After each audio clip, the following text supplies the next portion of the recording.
राज्यसभा के सभापति श्री धनखड़ का मजाक उड़ाया गया कि नीतीश जी भी प्रधानमंत्री बनना चाहते हैं। हर कोई प्रधानमंत्री वहां बनना चाहता है। कल्याण बनर्जी को इसके लिए माफ़ी मांगनी चाहिए, पूरे विपक्ष को। पूरे देश में भाजपा की एक लहर है, क्योंकि भाजपा ने कर के दिखाया है। नालंदा में भी सुनाई दे रही है। जो कभी कहा जाता था कि एक व्यक्ति का गढ़ है, राहुल जी भी वरिष्ठ सांसद हैं। देश को काफ़ी कुछ उम्मीदें रहती हैं। उन्होंने तस्वीरें खींची, मुस्कुराए, हंसे, खिलखिलाकर हंसे। ये बहुत अच्छा नहीं लगा, बहुत ही स्तरहीन और निंदनीय लगा। और पूरा देश ये देख रहा था, ऐसा कुछ हुआ नहीं तो वो उससे भी ज़्यादा हास्यास्पद लगता है। इस तरह के कुकृत्य से बचने का कोई उपाय नहीं है। से कई दावेदार हैं, ये कोई गठबंधन है नहीं। नालंदा के जो जनता है वो बहुत ज़्यादा उत्साहित है।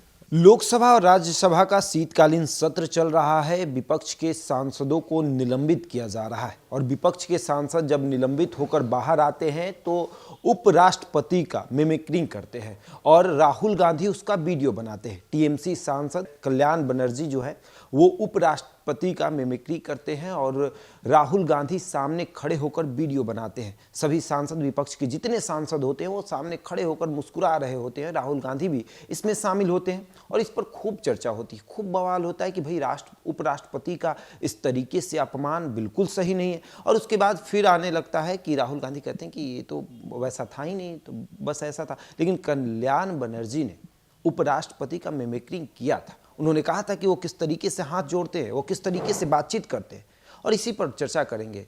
भाजपा के नेता प्रणव प्रकाश जी हमारे साथ मौजूद हैं और इस पर बात करेंगे क्योंकि चर्चा खूब तेज हो रही है। भाजपा विरोध भी कर रहा है, कह रहा है कि भाई ऐसा नहीं होना चाहिए था, और विपक्ष वाले कह रहे हैं कि ऐसा कुछ हुआ ही नहीं था। क्या हुआ वो तो पूरे देश ने देखा। ये बहुत दुखद था, अप्रत्याशित था, पहली बार था। जिस तरह से एक बहुत ही वरिष्ठ और सम्माननीय हमारे उपराष्ट्रपति एवं सभापति, राज्यसभा के सभापति श्री धनखड़ का मजाक उड़ाया गया, वो कहीं से भी बहुत ही स्तरहीन और निंदनीय लगा। और पूरा देश ये देख रहा था, तो अगर वो कोई कह रहे हैं कि ऐसा कुछ हुआ नहीं तो वो उससे भी ज़्यादा हास्यास्पद लगता है। देखिए, संसद परिसर में ये सारी बातें हुई। संसद परिसर की जो भी एक्टिविटी है वो कैमरे में कैद होती है और वो हुई भी। तो अब इस निंदनीय और इस तरह के कुकृत्य से बचने का कोई उपाय नहीं है। अब सीधा सीधा कल्याण बनर्जी को इसके लिए माफ़ी मांगनी चाहिए। पूरे विपक्ष को जो उनका बचाव कर रहे हैं उनको माफ़ी मांगनी चाहिए। बहुत ही निंदनीय घटना थी। राहुल गांधी भी सामने से खड़े होकर वीडियो बना रहे थे क्योंकि जब कल्याण बनर्जी उसकी मिमिक्रिंग कर रहे थे तो वो खड़े होकर वीडियो बना रहे। तो क्या लगता है राहुल गांधी के साथ क्या? नहीं, राहुल जी भी वरिष्ठ सांसद हैं और उनसे देश को काफ़ी कुछ उम्मीदें रहती हैं। हालांकि कभी भी वो उन उम्मीदों पर खरा नहीं उतरते हैं, फिर भी वो हमारे सम्मानित सांसद हैं। उनसे ऐसे व्यवहार की उपेक्षा नहीं की जाती है। उन्होंने तस्वीरें खींची, मुस्कुराए, हंसे, खिलखिलाकर हंसे। ये बहुत अच्छा नहीं लगा। और ये सब तो हो ही रहा है, सांसदों को निलंबित किया जा रहा है सदन के अंदर। एक और हाल में ही हुआ है कि इंडिया गठबंधन की बैठक हुई है दिल्ली में। नीतीश कुमार गए, लालू यादव गए। नीतीश कुमार इस उम्मीद से गए कि कम से कम मेरा नाम आ जाएगा, बैठक पूरी होती है। ये चौथी बैठक थी, इससे बहुत लोगों को उम्मीदें थी। बैठक पूरी होती है, कुछ सामने नहीं आता है, लेकिन फिर भी कहा जाता है कि विपक्ष इतना मजबूत हो चुका है, इंडिया गठबंधन इतना मजबूत हो चुका है कि भाजपा को जवाब देगा। क्या लगता है कि वाकई में भाजपा को जवाब मिलेगा?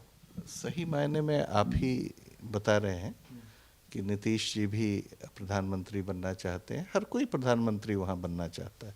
माननीय खड़गे जी का भी नाम कई लोगों ने आगे किया। तो ऐसे कई दावेदार हैं। ये कोई गठबंधन है नहीं, ये कागजों पर है, ऑप्टिक्स है। दिखाई दे रहा है कि हाँ, लोग इकट्ठे हो रहे हैं, साथ चाय पी रहे हैं।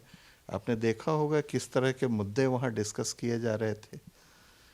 अब कुछ महीने बाद चुनाव होना है, लेकिन जिस तरह से हल्के फुल्के मुद्दे इस तरह के गठबंधन के शुरुआत में तय किए जा रहे थे, उसी से आपको समझना चाहिए कि ये कोई सीरियस प्रयास नहीं है और देश की जनता भी इसको सीरियसली नहीं लेती। प्रेशर में हैं आप लोग उससे?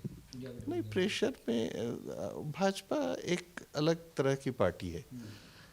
हम काम करने में विश्वास रखते हैं और जनता भी अब जागरूक हो गई है। वो समझती है कि ये सरकार है, वो हर स्तर पर, चाहे वो किसान हो, छात्र हो या विदेश नीति हो भारत की, हर स्तर पर ये सरकार बहुत अच्छा काम कर रही है। तो हम अच्छा काम करने में विश्वास रखते हैं और हमारे साथ लोग जुड़ते हैं। हाल के चुनाव हुए, उसमें भी आपने देखा होगा कि कई तरह की बातें की गई, मगर अंततः जीत उसी की हुई जो अच्छा काम कर रहा है। भाजपा की जीत हुई। 2024 लोकसभा चुनाव, इससे तो कोई ये नहीं कर 2024 में चुनाव है और सब बातें सामने आ रही हैं कि प्रत्याशी लगभग तय हो चुके हैं। आपका भी नाम आ रहा है कि आप नालंदा से चुनाव लड़ने वाले हैं। 2014 में आपने चुनाव भी लड़ा था, अच्छा प्रदर्शन भी रहा, हालांकि पार्टी अलग थी। इस बार क्या लगता है कि भाजपा प्रणव प्रकाश जी को नालंदा में उतारेगी? देखिए, पूरे देश में भाजपा की एक लहर है, क्योंकि भाजपा ने करके दिखाया है और लगातार वो करते जा रहे हैं। बहुत अच्छा प्रदर्शन है और इसकी गूंज नालंदा में भी सुनाई दे रही है।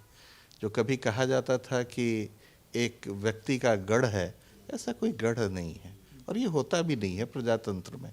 प्रजातंत्र में चीज़ें गतवर रहती हैं, डायनामिक रहती हैं और वही अब मैं तो रोज़ नालंदा की गलियों में घूमता हूँ, नालंदा के गांव में जाता हूँ। लोग अब मोदी जी पर पूरा विश्वास रख रहे हैं और इस बार लगता है कि पूरी तरह से भाजपा की जीत वहाँ होगी। वहाँ के सांसद भाजपा से ही बनेंगे, ऐसी पूरी मेरा पूर्ण विश्वास है। आप कुर्मी जाति से आते हैं, कुछ ऐसा एक उपजाति है कुर्मी का, उससे आप आते हैं और जब क्षेत्र में हम लोग घूम रहे थे तो इसकी संख्या लगभग अधिक है और लोग बता भी रहे थे कि इस बार हम लोग चाहते हैं कि अपने समाज के, अपने मतलब उपजाति के लोगों को यहाँ बैठाया जाए। भाजपा इस बार अगर टिकट देती है प्रणव प्रकाश को, तो प्रणव प्रकाश का मतलब क्या होगा उम्मीद कि भाजपा को किस तरीके से विश्वास दिलाएंगे कि हम लेकर आएंगे सीट? देखिए, जातिगत अवधारणा पे न हमें भरोसा है, न हमारी पार्टी को भरोसा है, तो उन बातों को अलग ही रखें।